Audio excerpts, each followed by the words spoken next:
Magandang araw mga kaibigan.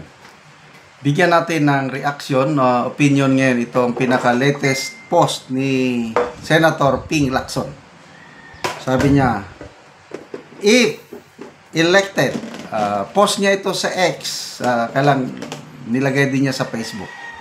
If elected again as Blue Ribbon Chairman on November 10, our hearing will resume on November 14. To help speed up the filing of airtight cases against some politicians, DPWH officials, and errant contractors, we will invite, among others, a very important witness. Yung very important witness, linagyan niya ng gano'n, no? Emphasis, eh. And retired Technical Sergeant Orly Gutesa to shed more light on his sinumpaang salaysay. May ganon na naman.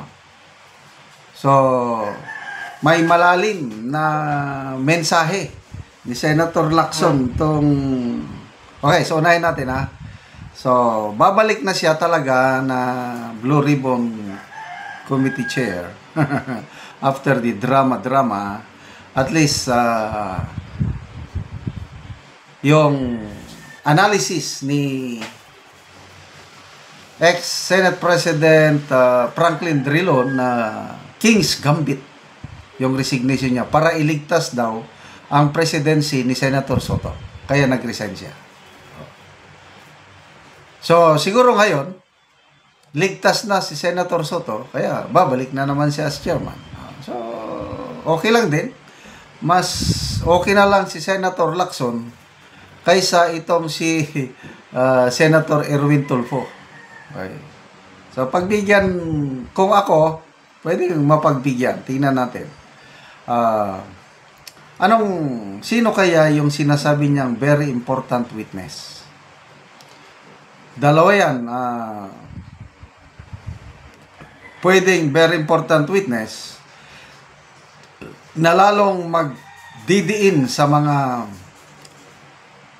utak o mastermind sa flood control mess. Pwedeng very important witness na mag-corroborate sa statements pahayag ni Master Sergeant Orly Gutesa. Kasi sabi niya para mapadali ang pag-file ng kaso. I hope itong very important witness na sinasabi niya, talagang ang punteriya, mga mastermind. I hope ganun.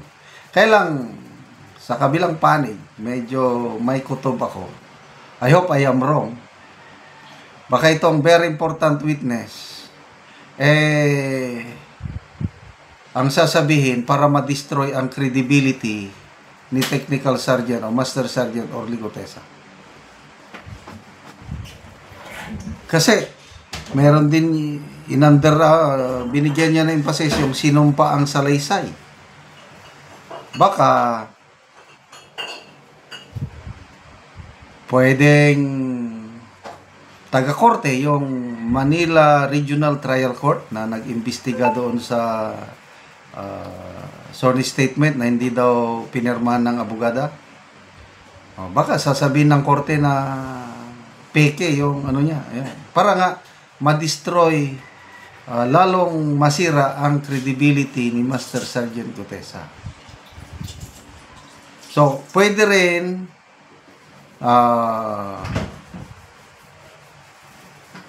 security guard na hinar ni Saldico, yung kasama sa grupo ni Gutesa, nasasabihin na wala akong alam, walang mga mali-malita, walang basura. Pwede rin ganun. Kasi yung isang posibilidad, baka kapwa niya Marines na magsasabing totoo, nag-deliver kami kung ano ang sinasabi ni Gutesa, totoo yan. Yun. So, pabor ka sa sinabi ni Gutesa, pwedeng kabaliktaran. Very important witness na sabi na walang ganyan, wala. So, sira ang credibility ni Master Sergeant Gutesa. Ligtas yung inaakusahan ni Gutesa, which is Saldico and Martin Romualdez. So, yan ang mga nakikita kong posibilidad. Sana nga, kahit medyo nagduda na ako itong chairmanship ni Senator Lacson, I still believe hindi pa rin totally nawawala yung hangarin niya talaga na labanan ng korupsyon. Baka lang na-overwhelm siya sa pressure, kahit doon kung sinong naga-pressure. Sana ang isipin natin ng taong bayan, hindi na yung alya-alyansya sa politika. Maawa naman kayo sa taong bayan, yung mga nababaha. I don't know, kay Senator Lacson kung nasubukan niya bang nabaha.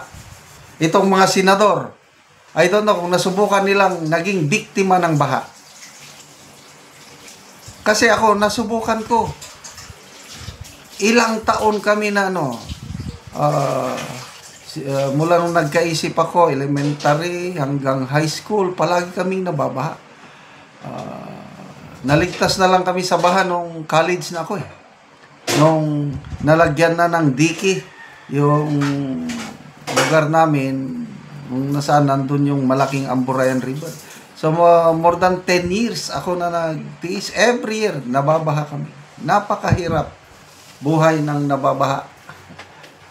Kaya, sana kalimutan na natin ang politika.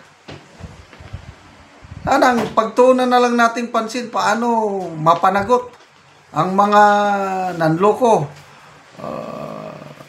Politiko man yan, DPWH man yan, kontraktor man yan. Dapat wala nang sinasanto sana. Kailang sa ngayon kasi parang alanganin lalo na yung ICI. Salamat si Mr. Jarius Bundok na yung article ba niya kahapon or the other day, sabi niya, inutil ang ICI na yan. Bakit ayaw i-certify na urgent ang Malacanang yung proposed bill na maglagay ng kapangyarihan ng commission para i-aresto ang mga wala eh. Pinapabayaan lang. Ibig sabihin, there's no sense of urgency para sa kanila yung naisampa na bill na Independent People's Commission, IPC. Wala eh. Itong ICI, walang ngipin. Pwedeng hindian ng mga resource person. Okay, salamat mga kaibigan sa inyong pagsubaybay sa ating channel. Nakakatulong kayo ng malaki sa tribong Talandig ng Bukidnon dahil ang income natin sa channel na ito is pantulong po sa tribo. Namimigay tayo ng livelihood assistance sa kanila, nagpapatanim ng saging lakatan at Arabica coffee. Panoorin nyo ang video nito. Anak ko sa area nga pagkatamnan ni Cesar og kape. Nagi-pulverize.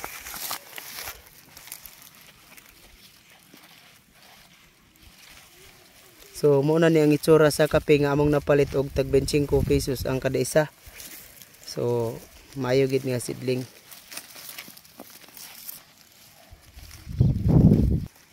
Pulverize ang yuta.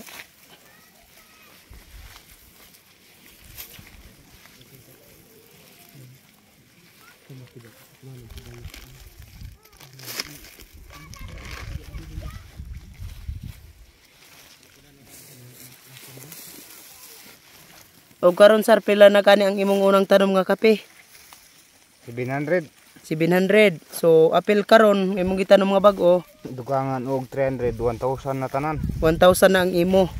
1,000 na. So dagan-dagan na gyud ang atong tanom nga kape. So 1,000 na ang amo ang tanom.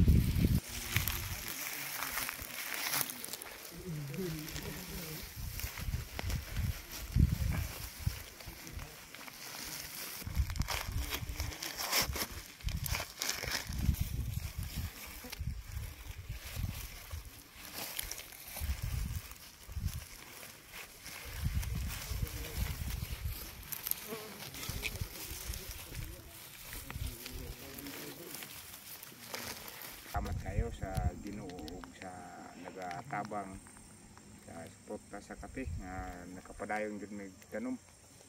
Salamat kayo sa Ginoo ug sa daga suporta nga inaot unta nga padayon pa ni aron daghang pa among matanom nga sidling nga kape.